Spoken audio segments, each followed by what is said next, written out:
मेरा नाम कियारा है। मैं एक डॉक्टर थी जो कभी इलाज के लिए समर्पित थी, लेकिन जीवन ने मुझे बदले की राह पर मोड़ दिया।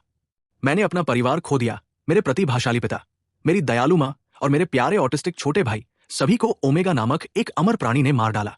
ओमेगा एक आदमी नहीं था, वो भेष में मृत्यु का देवता था। किसी भी शक्ति ने कभी उसका विरोध नहीं किया था। और मैं केवल एक आदमी था जिसका शरीर पस्त था, और मेरे भीतर एक ज्वाला थी जो बुझने वाली नहीं थी। अध्याय 1। किराए के नायकों का साम्राज्य। मैं रेगिस्तानों और टूटे फूटे शहरों से होते हुए कलिस्टा के गुप्त साम्राज्य में पहुंचा। एक छिपा हुआ जेल किला जहां सुपर प्राणियों को कैद किया गया था, न्याय के लिए नहीं बल्कि पैसे के लिए, उचित मूल्य के लिए। यहां तक कि देवता भी किराए पर उपलब्ध थे। वहां मेरी मुलाकात वार्डन मिस्टर फ्लास्क से हुई। मैंने उन्हें अपना इतिहास समझाया। मेरे पिता, एक वैज्ञानिक, ने एक दुर्लभ खसरे की महामारी के लिए एक इलाज विकसित किया था, एक ऐसा फार्मूला जिसे ओमेगा मिटाना चाहता था। ओमेगा ने हमारे परिवार पर हमला किया। मेरे पिता ने मुझे इलाज दिया और भागने का निर्देश दिया, लेकिन मैं ज्यादा दूर नहीं गया। ओमेगा ने हम पर हमला किया और फार्मूला मांगा। मैंने उसे अपने भाई की जान की भीख मांगते हुए उसे सौंप दिया। उसने इसे स्वीकार कर लिया और फिर भी मेरे भाई को मार डाला। मैं टूटी हड्डियों और दुनिया में कुछ भी नहीं के साथ जी रहा था।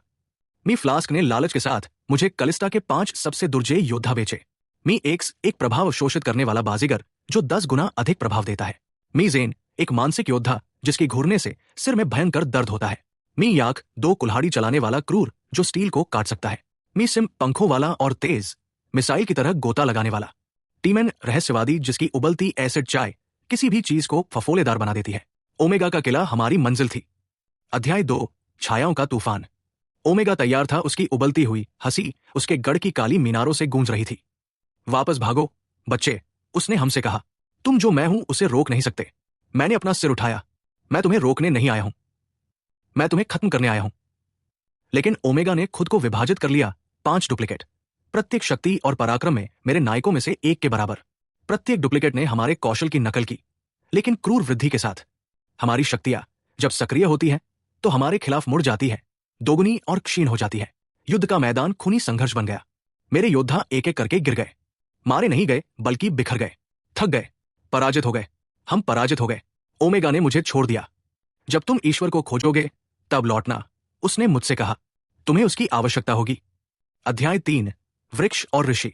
टूटा हुआ मैं अपने सपनों के खंडहरों के बीच चला गया और मैंने उसे देखा। एक ऋषि, एक ऐसे पेड़ के नीचे बैठा हुआ जहां कोई पेड़ कभी नहीं उग सकता। उसने मेरी तरफ देखा और कहा, आओ बेटी, प्रत्येक अभिशाप की एक कुंजी होती है। उत्तर पूर्व में पहाड़ों में जाओ, वहां डैन जोला को खोजो। वो कौन है? मैंने पूछा। ऋषि मुस्कुराए। राक्षस का बेटा, एक महिला द्वारा पाला गया, ओमेगा को हराने में सक्षम एकमात्र प्राणी। अध्याय 4। अग्नि का पुत्र।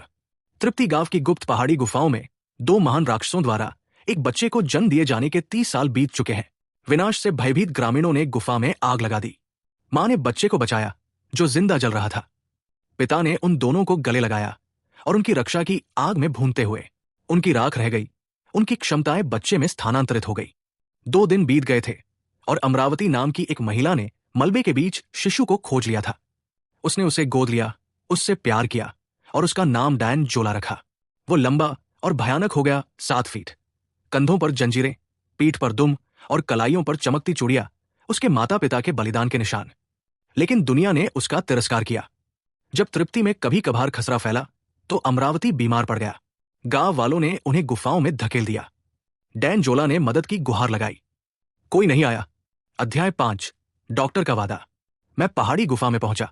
डैन जोला छाया से बाहर निकला, लंबा, भयंकर, सतर्क। चले जाओ, बीमारी हवा में फैलती है, तुम मर जाओगे, फिर मैं तुम्हारी मां को ठीक करते हुए मर जाऊंगा। वो चौंक गया। क्यों? क्योंकि तुम ओमेगा को हराने की मेरी एकमात्र उम्मीद हो।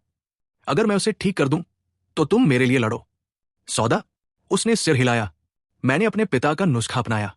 हफ्तों तक मैंने संक्रमण से लड़ते हुए अथक परिश्रम किया और आखिरकार अमरावती ने अपनी आंखें खोली, ठीक हो गई।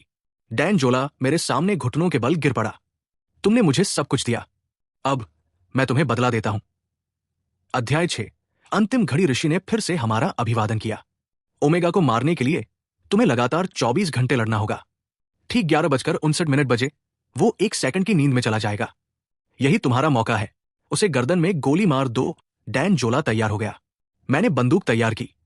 हम ओमेगा के सिंहासन के पास पहुंचे। तुम एक जानवर लाए हो? ओमेगा ने ताना मारा। मूर्ख। नहीं, डैन जोला ने कहा।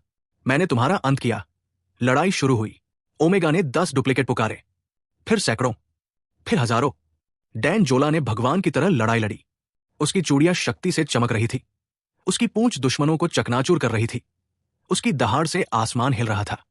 ओमेगा की सेना कम होती गई, लाखों से हजारों और फिर एक।